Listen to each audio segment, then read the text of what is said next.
Alors, monsieur Arnold, Daniel, son prénom, comment vas-tu? Ça va très bien et toi? Ça va très bien. Donc, les Titi viennent de prendre un petit peu de tes nouvelles. Déjà, qu'est-ce qui t'amène au camp des loges aujourd'hui?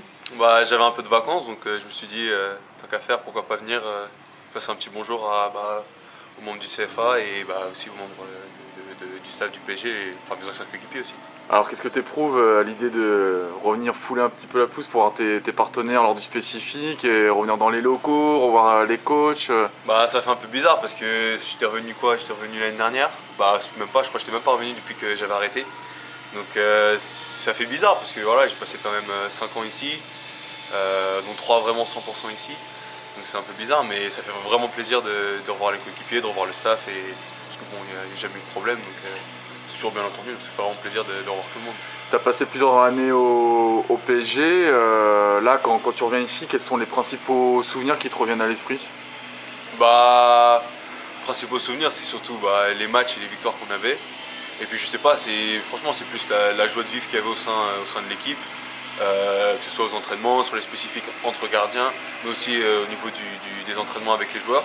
Bon, il y a eu des moments difficiles, mais c'est surtout beaucoup de bons souvenirs passés sur le terrain, quoi. Les moments difficiles, je sais pas si on peut dire que c'en est un, mais le fait que tu quittes le Paris Saint-Germain, est-ce que c'était une rupture compliquée en juillet dernier? C'est un choix difficile à faire. Je pense que voilà, entre les blessures que j'avais eues, les choix que j'ai fait dans ma vie extrascolaire, extra-sportive plutôt, je pense que j'arrive à un point où voilà, il fallait choisir entre ma vie sportive ou ma vie en dehors du sport. Et il s'avère que voilà, j'arrive à un point où j'avais pas énormément, enfin j'ai pas vraiment l'opportunité du moins une bonne opportunité de continuer dans le foot, donc j'ai préféré jouer la carte sécurité et vraiment me concentrer à fond sur les études. Donc c'est un choix difficile à faire, mais vu que c'est un choix que j'ai fait en ayant pris du recul et avec une bonne réflexion, c'est un choix qui vient vraiment du plus profond de moi, donc il n'y a pas de regret. Vraiment, comme j'ai pu te dire tout à l'heure, c'est juste le niveau qui est niveau de jeu. Ton entourage n'a pas cherché justement à te dissuader, à te persuader de continuer dans le monde du foot, puisque c'était pas rien quand même être gardien au Paris Saint-Germain. Donc j'imagine qu'il y a eu pas mal de sacrifices, de concessions de réaliser déjà pour venir au PSG. Il n'y avait vraiment aucune opportunité de rebondir. Si, il y avait quelques opportunités de rebondir, mais elles étaient pas. Enfin, pour moi, je voyais que c'était beaucoup trop risqué par rapport à mes études que j'avais déjà commencé. Donc je voulais pas prendre le risque de gâcher ce que j'avais déjà entrepris en dehors du sport. Et donc j'avais peur de mettre ça en péril. Après, encore une fois, il y a les bons conseils et les mauvais conseils. Il y a les personnes qui nous connaissent bien et les personnes qui ne nous connaissent pas forcément bien, celles qui connaissent bien le milieu et celles qui ne connaissent pas. Et je sais que les personnes que j'ai écoutées, c'est celles de mon plus proche entourage qui ne voyaient pas en moi juste le fait que j'étais un gardien du PSG, mais me voyaient en tant que personne et me donnaient des conseils pour que justement moi je sois heureux dans ma vie. Pas juste que je sois un figurant sur un terrain de foot. Et donc à partir de là, certes, il y en a qui m'ont dit c'est peut-être dommage que j'arrête, peut-être qu'il fallait que je continue, mais avant tout c'est moi, il fallait que je trouve quelque chose pour moi. Et donc bon, je sais que c'était plus un soutien et des épaules qui étaient là pour m'aider. Donc les études, tu t'es dirigé vers quelle voie? Tu te prédestines à... Là je suis en éco-gestion à l'université Paris-Dauphine. Donc je suis en 2e année et je vais passer mes partiels dans pas longtemps. Et j'entreprends de faire quelque chose dans le domaine justement de la gestion, autour du marketing, du management, même si c'est assez large aussi vers un peu la comptabilité, l'audit, des choses comme ça. Donc l'année prochaine j'entreprends de faire une formation sur 3 ans en apprentissage, donc aussi avoir des expériences à l'étranger, ou partir un an à l'étranger. C'est un peu vers là que j'ai envie d'aller. Après bon, il faut arriver à Bac+5, je verrai si jamais je continue ou si je me mets vraiment dans la vie active ou si je fais autre chose encore. Voilà. C'est plus vers là que je me... T'enfiles toujours les gants à Palaiseau? Ouais. Donc c'est en quel niveau? C'est régional? Alors j'alterne entre les 19, enfin j'ai commencé avec les 19 qui sont en DHR, qui jouent la montée d'ailleurs et qui sont en finale de la Ligue de Paris, enfin pas finale de la Ligue de Paris, finale de la Coupe de Paris, et aussi avec les seniors qui sont en PH. Et donc bon là c'est un peu plus compliqué, on doit jouer un peu le maintien, donc voilà. Passer du monde pro, entre guillemets, au monde amateur, est-ce facile ou ça demande une certaine adaptation de faire ce retour en arrière?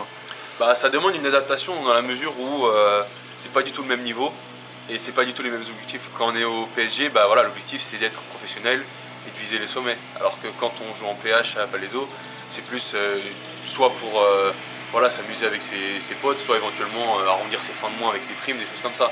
Donc c'est vraiment des objectifs différents.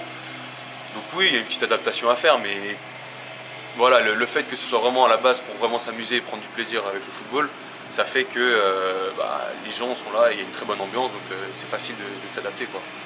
Mais puis voilà, après, même si j'ai que 19 ans, le fait que je vienne du PSG, j'ai une certaine expérience, j'ai touché au haut niveau, donc ça apporte quelque chose à l'équipe et je sais que j'ai un petit rôle à jouer par rapport à ça.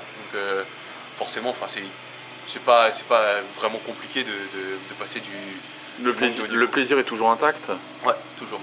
Toujours? Ouais. Non, ouais, il y a des moments difficiles comme partout, et quand une activité qui a sa passion, petit à petit on la transforme pour que ça devienne son métier, c'est toujours difficile parce que à la base la passion c'est censé être quelque chose qui nous fait plaisir et ce qui nous permet de ne pas avoir de contraintes. Et là on passe avec quelque chose qui, il y a des contraintes avec des horaires à respecter, des différents engagements à respecter. Donc c'est toujours difficile, mais non, la passion elle n'a pas changé. Quand je suis sur un terrain de foot et surtout quand je suis avec mes amis et que je joue vraiment, c'est un plaisir. Même quand je fais des mauvais matchs.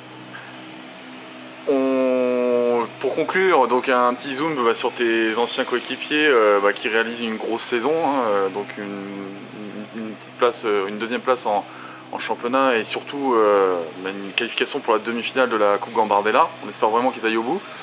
Ça aussi, est-ce que c'est un parcours que tu suis? Est-ce que tu es toujours en contact avec eux?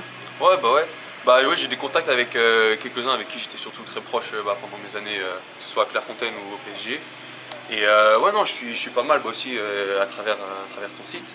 Et ouais, non, ça fait vraiment plaisir de voir que quand tu mets un article et qu'ils gagnent, ou quand tu vois des articles sur le match qu'ils ont fait à Nancy où c'est difficile, le match qu'ils ont fait à Marseille qui était très difficile, et voir qu'ils sont en demi-finale de la Gambardella, ça fait vraiment plaisir. J'ai des amis qui me disent ouais, t'aimerais pas être à leur place? Moi je leur dis moi franchement j'ai fait mon temps, et puis voilà, j'ai l'impression de parler comme un vieux, mais moi j'ai fait mon temps et je suis parti. Mais moi ça me fait vraiment plaisir de les voir là, et vraiment je leur souhaite vraiment ce qu'il y a de mieux, et j'espère vraiment qu'ils vont se qualifier parce que pour les avoir côtoyés pendant 5 ans, chacun le mérite et l'équipe entière le mérite. Donc vraiment j'espère vraiment qu'ils vont se qualifier et qu'ils vont vraiment finir cette saison en apothéose. Tu connais la tradition, on te laisse le mot de la fin. Ça fait plaisir de revenir, de te revoir, puis de donner un peu de nouvelles, et puis c'est vraiment bien comment dire, ce site que tu fais, c'est vraiment bien. Bon, nous sommes plusieurs, c'est l'association des Titis. Oui, voilà, quand je dis tu, c'est parce que voilà, c'est vraiment l'interlocuteur que je vois le plus souvent. C'est vraiment très intéressant, et je trouve ça vraiment bien parce que ça permet de mettre en valeur l'équipe du PSG et les jeunes qui font un travail difficile, et c'est pas toujours facile pour eux, donc moi je trouve que c'est vraiment bien, et félicitations à vous, et vraiment bon courage à tout le monde. Merci à la tondeuse qui arrive. C'est l'occasion de couper à cause de la tondeuse du terrain d'honneur. Ouais. Et puis un dernier message pour tes potes ou les entraîneurs que tu as côtoyés? Si ce n'est bon courage pour la suite, pour cette saison et pour les saisons à venir, je souhaite vraiment le meilleur à chacun d'entre eux. Titi forever, Dan? Titi forever. Allez, merci. Bonne continuation. Merci, toi aussi. Ciao, ciao. Ciao.